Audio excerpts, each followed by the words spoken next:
Course et régate, une émission et un podcast de Nicolas Venance pour ActuNautique Yachting Art. Bonjour et bienvenue à vous dans Course et régate, un course et régate toujours en direct depuis les pontons de la route du Rhum 2022 à Saint-Malo. Je suis sur les bords du bassin du Guétrouin, devant moi, Best Western, Fortinet, l'IMOCA de Romain Attanasio. Je vous propose de rencontrer tout de suite Romain pour qu'il nous parle de son bateau et de sa course. Bonjour Romain. Bonjour Nicolas. Waouh Romain, il est splendide hein, ton bateau. Il y a 4 ans, sur la route du Rhum, tu nous avais fait visiter l'ancien, Oui. La précédente mouture. Qui est juste un peu plus loin, hein, qui est pas très loin, hein, tu pourrais le voir après. Hein. Ça se recycle toujours, un bateau de course, Exactement. notamment un IMOCA. Et alors là, tu es monté en gamme. Ah ouais, là c'est... Et je souhaitais aujourd'hui que tu nous présentes ton bateau. Ok. Et qu'ensuite, une petite visite pour nos viewers qui sont derrière les écrans et qui piaffent d'impatience. Et ensuite, tu nous parles de la course et surtout du début de course qui va être chaud. Oui. Alors ton bateau, parle-nous-en, ça fait 2 ans que tu l'as, ça fait 2 ans que tu apprends à le conduire. Alors ce bateau, raconte-nous son histoire. Eh bien, c'est un bateau de 2016, c'était Gitana. Alors c'est mon deuxième Gitana, tu noteras. Hein. Ah, il y a une fidélité quelque part. Ouais, je trouve que ça fait chic. J'aurais préféré Rothschild, ça aurait fait encore plus chic, mais bon. Oui, mais... Écoute, non, ça s'est trouvé comme ça. C'était le bateau de Sébastien Josse en 2016. C'est surtout le bateau de Boris Herman en 2020, donc le dernier Vendée. Donc c'est la première génération de bateaux avec foil, donc petit foil, je ne sais pas si tu te rappelles quand ils sont sortis, hein, les architectes au début ne savaient pas trop si ça allait marcher ou pas, donc ils avaient fait des bateaux qui étaient quand même redérivables, éventuellement, au cas où ça ne marchait pas. Et puis bon, on a quand même vu que ça marchait quand même mieux avec un petit temps d'adaptation certes.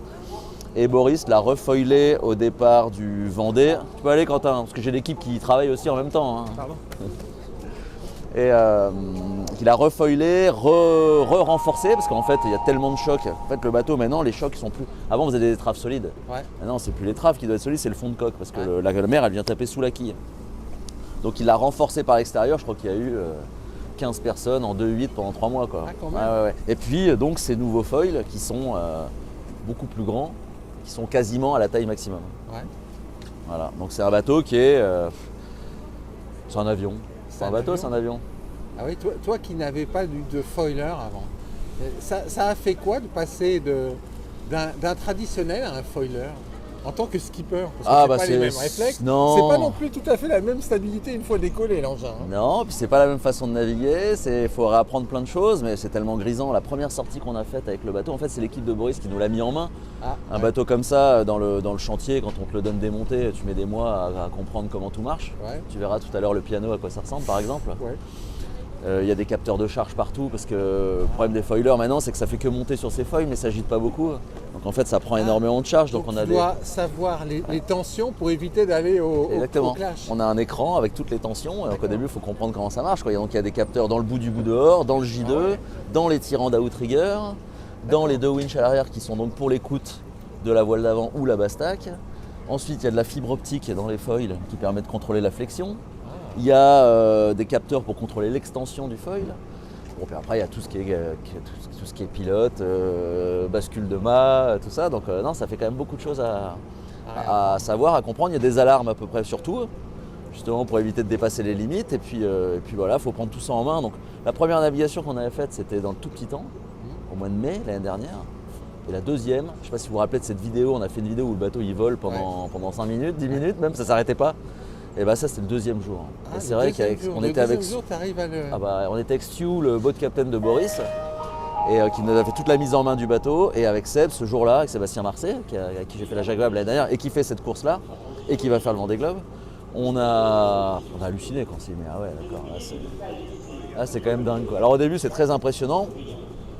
Après sur du plat, on commence à prendre les manettes, et puis après c'est dans la mer que ça devient fou, parce que là ça s'envole quoi.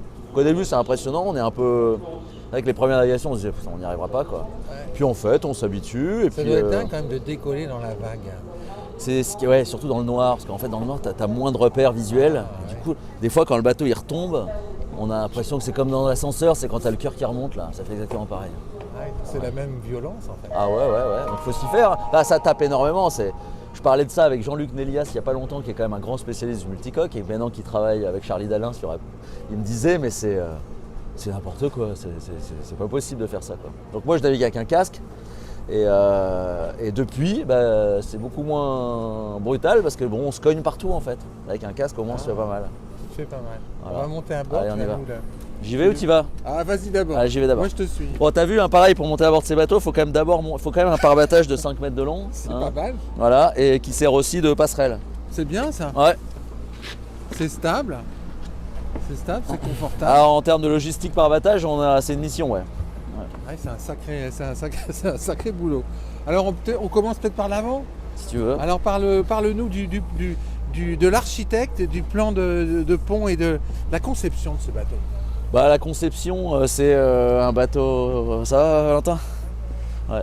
Conception, c'est un bateau Verdier de 2016, construit chez Multiplast. Ouais. Et puis, je te dis, upgradé l'année dernière, quoi. Donc, il y a 2 ans, donc c'est C'est une Ferrari, là. Ouais, carrément. Alors, il n'est pas aussi. On voit notamment au défi Azimut, quand on est parti, j'ai pris un super départ, mais je me suis fait doubler par 8 bateaux dans les heures qui suivent parce que sur mer plate dans 15 nœuds, les bateaux neufs ils vont plus vite. Hein. En revanche, ton bateau, je pense que sur une transat un peu dure, alors ou sur un Vendée, alors là, c'est un peu l'idée, ouais. Quoi faire Après, la poudre. Plus tu vas vite, plus mieux c'est, quoi qu'il arrive. Ouais, c'est vrai. Mais c'est vrai que là, vu qu'on va se faire cueillir tout de suite, là. Ah oui, ça tu nous en parleras dans le cockpit. Tout à l'heure, avoir un bateau bien préparé que je connais, je pense que c'est plutôt un avantage. Ouais. Ouais, c'est sûr que je vaut mieux partir avec un bateau un peu moins rapide mais éprouvé qu'un bateau tout neuf où il y a encore du bullpack sur la barre. Ça c'est clair. Oula, c'est impressionnant quand même ces foils à chaque fois.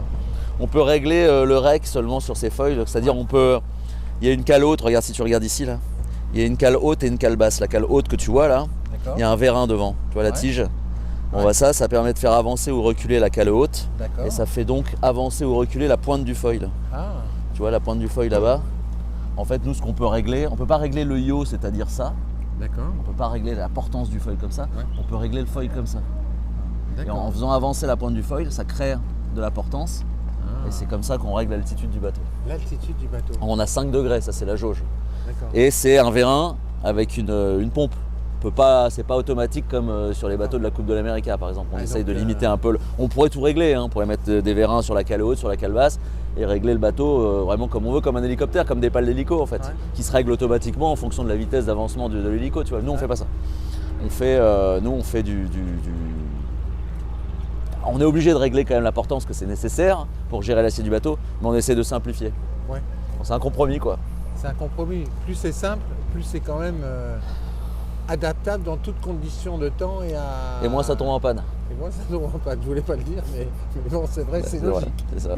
Alors ensuite, on va poursuivre notre découverte du bateau. Bon après c'est classique d'un IMOCA, tu as des outriggers parce que le mât il tourne, donc le mât il est posé à l'arrière, il est posé sur une boule en titane qui est ici là. Je sais pas si t'imagines un peu la charge de cette pièce, là il y a le mât, là il y a les outriggers qui poussent de chaque côté. C'est du titane ça? Ouais, donc tout est posé là-dessus, là. Le mât tout ça c'est vide, le mât il est juste posé sur l'arrière et il tourne comme ça de 40 degrés de chaque côté. C'est un Mael, donc il a une forme profilée qui permet de gagner en vitesse. Déjà de donner de la surface supplémentaire et puis de ne pas perturber le vent quand il arrive sur la grand voile. On met le mât dans l'axe du vent, tu vois. 40 degrés, comme au près. Incroyable. Et tout est hooké, donc forcément sur ce bateau on a des hooks. Tu peux plus comme un bateau normal avoir une drisse qui part en tête de mât, qui s'accroche à la voile. Quand tu tires dessus, ça revient dans le cockpit, tu tires sur un bloqueur, tu bloques, ça bouge plus. On ne peut pas faire ça, il y aurait trop de charge, il faudrait des bras dans tous les sens, il faudrait une drisse énorme. Donc on a des hooks, tu vois, ce chariot là, ce chariot de têtière, celui-là, il a un doigt à l'intérieur et ensuite dans le mât il y a des petites portes. Et avec des petites tirettes, on ouvre, on ferme les portes et quand le doigt passe devant la porte ouverte, hop, il s'enclenche dedans. Et donc la voile est hookée. Après pour déhooker, si tu veux prendre un rire, il faut hisser un petit peu la voile, sortir le doigt, fermer la porte et là le doigt il repasse devant. Je me souviens de ta photo montée en tête de putain, mât. Ouais. C'était le même problème. T'avais le casque. C'est ça. Et c'était chaud quand même. C'était chaud. Ça, j'oublierai pas celle-là. Ouais. Ah oui, moi non plus. Ah putain. C'est un grand moment de solitude. Ah oui, on peut dire ça. Ouais. Les jockey poules, ça permet d'écarter les écoutes de spi. Donc on vient les fixer là-dedans et ça fait 2 grands bras comme ça pour pouvoir écarter la voile et lui donner une meilleure forme, tu vois. Là, ils sont rangés, ils vont pas servir beaucoup là. Non. On hésite à les Surtout pas au démonter, tu vois. départ, hein. On hésite à les démonter, quoique ça peut faire un truc pour se tenir, c'est pas mal. Ah oui, c'est Ouais. une sécurité additionnelle. Alors il s'organise comment ton cockpit? Donc il y a le Ça, c'est moteur un qui tourne, il y a un peu de bruit, mais... traditionnel, en fait, hein. Il est assez central par rapport aux dernières générations. Ah ouais, C'est ouais. très en arrière. Ouais, puis il est pas très fermé, donc on a des espèces de petites vérandas comme ça qui permettent de fermer, mais c'est vrai que c'est très ouvert quoi. Et écoute, non, quoi te dire de plus, tout est très bas pour descendre le centre de gravité, donc tu regarde, là, les winches sont très très bas, c'est presque, au début c'est un peu perturbant, C'est vrai ça. mais bon on s'y fait. Hein. Après, c'est un cockpit qui est grand, mais où il n'y a pas, tu peux pas être à plus de 2, hein. Après ça prend toute la place. Puis si tu regardes le piano, tu vois à quoi ça ressemble. Pareil, quand tu montes la première fois là, il faut essayer de comprendre comment ça marche, tu vois. Alors oui, le piano, parle-nous de ce piano. Bon, il y a du monde, hein. Ouais. Mais bon, c'est normal, hein. Là, tu viens, on est juste au moment du départ. D'ailleurs, toi, ils ont tous commencé à être prêts. Il n'y a plus personne qui monte à bord. T'es un des derniers, derniers invités, C'est gentil, hein. ça, Ouais, c'est un ouais. petit privilège. Ah je oui. suis fier. Alors parle-moi de ce piano. Bah, ce piano, il est, Incroyable. voilà, tu vois, il y a toutes les drisses, toutes les écoutes, enfin pas toutes les écoutes, mais toutes les drisses, tous les tweakers, les bosses d'enroulement des voiles d'avant, enfin bref, tout ce qui sert à manœuvrer les voiles, à part les écoutes bien sûr, arrive ici. Et puis tout est hooké ou avec des bloqueurs, donc toutes les tirettes servent à ouvrir ou fermer tout ça, soit les hooks, soit les bloqueurs, quoi. Donc c'est que des petits ajustements, parce que c'est vraiment des petites choses. Et puis là, tu vois, ça c'est le capteur de ce que je parlais de ça tout à l'heure. Ah, c'est l'écran des capteurs. Voilà. Ça, c'est la charge dans le bout du bout dehors. Il y a 0,2, il y a 200 kg parce qu'on a une amarre qui est prise dessus. D'accord.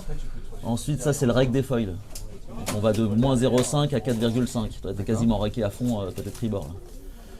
Ça, c'est la tension dans les TJ2. Ouais.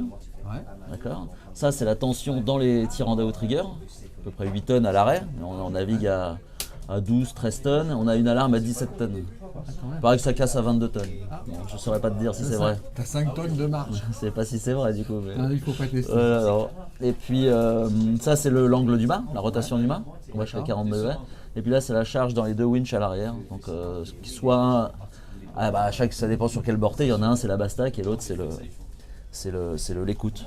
Et donc on s'en sert beaucoup parce que ça nous permet, vu que les bastacs sont excentrés, quand on a trop de charge dans le tirant, c'est un peu technique, mais quand on a trop de charge dans le tirant d'outrigger, en prenant de la bastac, ça descend un peu la charge. Bon, par contre jusqu'à un certain point, après c'est le bateau qui plie jusqu'à 6 tonnes. Quoi. Ouais.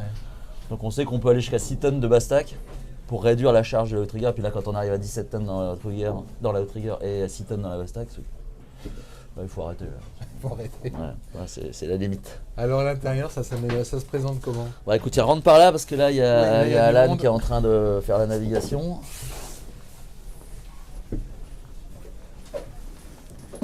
Tu sais que en espace habitable, si on peut dire ça comme ça, c'est pas plus qu'un classe 40 quand même. Hein.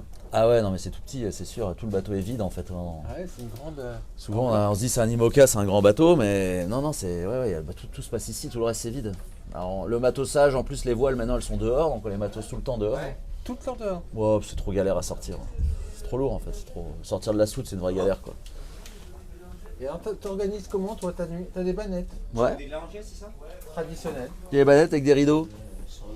Je vais te dire pourquoi, parce que Boris a emmené Greta Thunberg à New York avec ce bateau. Ouais.